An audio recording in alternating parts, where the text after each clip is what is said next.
നമസ്കാരം. ഈ നക്ഷത്രജാതകരെ സങ്കടപ്പെടുത്തരുത്. ഇവരെ വേദനിപ്പിച്ചാൽ ശിക്ഷ ഉടനെയാണ്. ഇവർ ഈശ്വര ചൈതന്യമുള്ളവരാണ്, സ്നേഹസമ്പന്നരാണ്.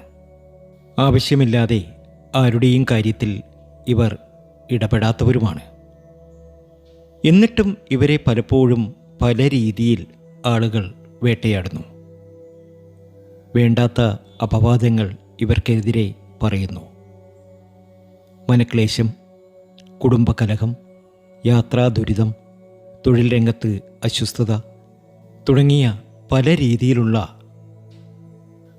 ദുഃഖങ്ങൾക്ക് ചിലർ മുഖേന ഇവർക്ക് ദുരിതം അനുഭവിക്കേണ്ടി വന്നിരിക്കുന്നു. എല്ലാ രീതിയിലും സമൃദ്ധിയാണിനി, എല്ലാ രീതിയിലും ഉയർച്ചയാണ് ഈ നക്ഷത്രജാതകർക്ക്. ആ ഭാഗ്യത്തിനു മേൽ ഭാഗ്യമുള്ള, ജീവിതത്തിലെ എല്ലാ ക്ലേശങ്ങളും മാറി രക്ഷപ്പെടാൻ യോഗം വന്നു ചേരുന്ന നക്ഷത്രജാതകരെ നമുക്ക് ഇന്നത്തെ വീഡിയോയിലൂടെ അറിയാം.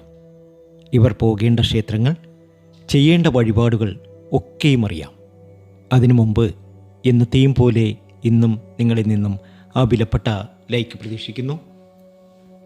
എൻ്റെ ഉപാസനാമൂർത്തിയായ മുത്തുമാരിയമ്മയ്ക്ക് ശർക്കര പായസം നേദിച്ച് പൂജകൾ അർപ്പിക്കുന്ന വെള്ളി ചൊവ്വ ദിനങ്ങളിൽ നിങ്ങൾക്കും നിങ്ങളുടെ കുടുംബാംഗങ്ങൾക്കും വേണ്ടി പ്രാർത്ഥിക്കുന്നതാണ്, പൂജകൾ ചെയ്യുന്നതാണ്.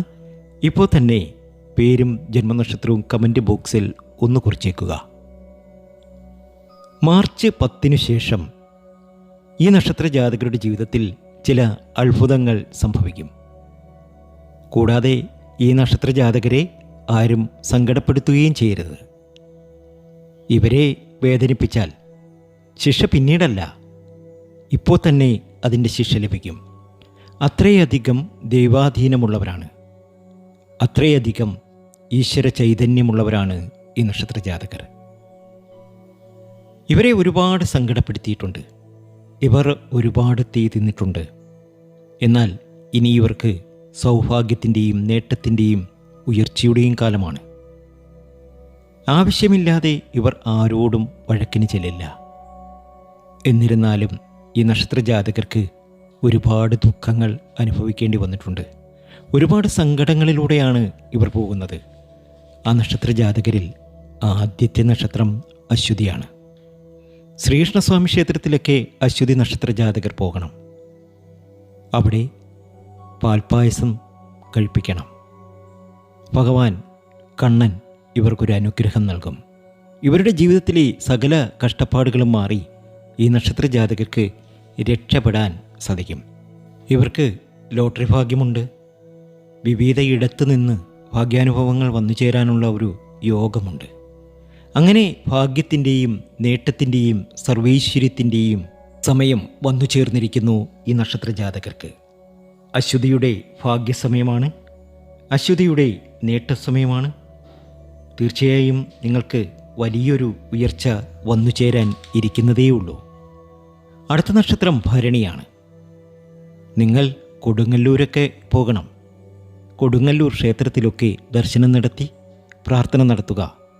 നിങ്ങളിൽ ബാധിച്ചിരിക്കുന്ന ശത്രുദോഷം, മറ്റ് ദോഷാനുഭവങ്ങൾ ഇവയൊക്കെ മാറി നിങ്ങൾക്കൊരുപാട് ഭാഗ്യവും നേട്ടവും ഉയർച്ചയും ഒക്കെ വന്നു ചേരും. നിങ്ങളുടെ ഉയർച്ചയുടെ സമയമാണ്. നിങ്ങളുടെ പ്രതിസന്ധികളൊക്കെ മാറി നിങ്ങൾക്ക് രക്ഷപ്പെടാൻ കഴിയുന്ന സമയം. രക്ഷപ്പെട്ടിരിക്കും നിങ്ങൾ. അത്രയധികം ഭാഗ്യത്തിലേക്കും നേട്ടത്തിലേക്കും ഭരണി എത്തിയിരിക്കുന്നു. ഭരണിയുടെ ഭാഗ്യസമയമാണ്. അഘോര ഹോമമൊക്കെ നടത്തുക. അത്യാവശ്യമാണെങ്കിൽ മാത്രമേ ഇത് നടത്താവൂ. എത്ര വലിയ ശത്രു ഉണ്ടെങ്കിലും അതൊക്കെ മാറിപ്പോകുന്നതാണ്. അപ്പോൾ ശത്രുദോഷമുണ്ടെങ്കിൽ അഘോര ഹോമം നടത്തുക.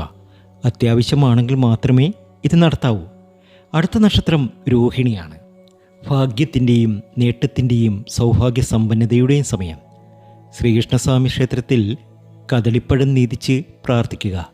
സകല ദുരിത ദുഃഖങ്ങളും മാറും. ഒരു വലിയ വീട് വെക്കാനുള്ളൊരു യോഗം നിങ്ങൾക്ക് വന്നു ചേരും. വലിയൊരു മണിമാളികയിൽ വസിക്കാനുള്ളൊരു യോഗവും നിങ്ങൾക്ക് വന്നു ചേരും. അത്രയധികം ഭാഗ്യത്തിലേക്കും നേട്ടത്തിലേക്കുമാണ് നിങ്ങളെത്തിയിരിക്കുന്നത്. അപ്പോൾ ശ്രീകൃഷ്ണസ്വാമി ക്ഷേത്രത്തിൽ കദളിപ്പഴം നീതിച്ച് പ്രാർത്ഥിക്കുക. 4-ാമത്തെ നക്ഷത്രം മകയിരമാണ്. മകീരത്തിനും ഭാഗ്യമാണ്. ദുരിതകാലങ്ങളൊക്കെ മാറി മകീര നക്ഷത്ര ജാതകരുടെ ജീവിതത്തിൽ സൗഭാഗ്യ സമ്പന്നത എത്തിച്ചേരുന്നു. ജീവിതത്തിലെ എല്ലാ ക്ലേശങ്ങളും മാറി രക്ഷപ്പെടാൻ സാധിക്കുന്നു. നിങ്ങളെ ബാധിച്ചിരിക്കുന്ന ദൃഷ്ടിദോഷം, ശത്രുദോഷം ഇവയൊക്കെ മാറാൻ ചുവന്ന പൂക്കൾ ദേവിക്ക് സമർപ്പിക്കുക. സകല ദുരിത ദുഃഖങ്ങളും മാറി നിങ്ങൾക്ക് രക്ഷപ്പെടാൻ സാധിക്കും. അടുത്ത നക്ഷത്രം 5-ാമത്തെ നക്ഷത്രം പുണർതമാണ്. പുണർതത്തിനും ഇത് ഭാഗ്യത്തിൻ്റെ സമയമാണ്. ജീവിതത്തിലെ എല്ലാ ക്ലേശങ്ങളും മാറി രക്ഷപ്പെടാൻ പുണർതത്തിന് കഴിയുന്നു. പുണർതം ഭാഗ്യമാണ്. ലോട്ടറി ഭാഗ്യമുണ്ട്. വലിയ വീട് വെക്കാൻ, വലിയൊരു കാറ് വാങ്ങാൻ യോഗം വന്നു ചേരും. അത്രയധികം നല്ല സമയത്തിലേക്കാണ് പുണർതം എത്തുന്നത്. 6-ാമത്തെ നക്ഷത്രം മകമാണ്. മകം പിറന്ന മങ്കയെന്നാണ്. മകക്കാരെങ്കിലും നിങ്ങളുടെ വീട്ടിലുണ്ടെങ്കിൽ ശിവക്ഷേത്രത്തിൽ കൊണ്ടുപോകണം. ശിവക്ഷേത്രത്തിൽ കൊണ്ടുപോയി അവിടെ നിങ്ങൾ കൂവളമാല സമർപ്പിച്ച് പ്രാർത്ഥിക്കണം. ദുരിത ദുഃഖങ്ങളൊക്കെ മാറും. എല്ലാ സമൃദ്ധിയും വന്നു ചേരും. 7-ാമത്തെ നക്ഷത്രം അത്തമാണ്. അത്തം പൊന്നത്തമാണ്. ഭാഗ്യമാണ് അത്തം. അത്തം ഏത് വീട്ടിലുണ്ടോ അവിടെ സൗഭാഗ്യ സമ്പന്നതയിലെത്തിച്ചേരും. ഇപ്പോഴത്തെ ദുരിതങ്ങളൊക്കെ മാറും. ഈ നക്ഷത്ര ജാതകരെ, അത്തം നക്ഷത്ര ജാതകരെ ഒരു കാരണവശാലും വിഷമിപ്പിക്കരുത്. ഇവരുടെ കണ്ണീർ ഏതു വീട്ടിൽ വീണാലും അവിടെ ഗതി പിടിക്കാതിരിക്കും. അപ്പോൾ അത്തം നക്ഷത്ര ജാതകരെ വേദനിപ്പിക്കാതിരിക്കുക. അടുത്ത നക്ഷത്രം വിശാഖമാണ്. വിശാഖത്തിൻ്റെ ദുരിത ദുഃഖങ്ങളൊക്കെ മാറുന്നു. സാക്ഷാൽ മുരുകൻ്റെ നക്ഷത്രമാണ് വിശാഖം. മുരുകൻ്റെ അനുഗ്രഹമുണ്ടാകും. ശ്രീ സുബ്രഹ്മണ്യ സ്വാമിക്ക് ചൊവ്വാഴ്ച ദിവസം നെയ്ദീപം കത്തിച്ച് പ്രാർത്ഥന നടത്തുക. വിശാഖ നക്ഷത്ര ജാതകർ ഭാഗ്യമാണ്, നേട്ടമാണ്, സർവൈശ്വര്യമാണ്. അടുത്ത നക്ഷത്രം ഉത്രാടമാണ്. കഷ്ടകാലങ്ങളൊക്കെ തീരുന്ന സമയം, ജീവിതത്തിലെ എല്ലാ പ്രതിസന്ധികളും മാറി രക്ഷപ്പെടാൻ സാധിക്കുന്ന സമയം. ഗണപതി ക്ഷേത്രത്തിൽ പോകണം. ഗണപതി ഹോമം നടത്തണം. നവഗ്രഹാരാധനയുള്ള ക്ഷേത്രത്തിൽ നവഗ്രഹ പൂജ കൂടി നടത്തണം. രക്ഷപ്പെട്ടിരിക്കും ഉറപ്പായും. 10-ാമത്തെ നക്ഷത്രം തിരുവോണമാണ്. ഭാഗ്യത്തിൻ്റെ സമയമാണ്.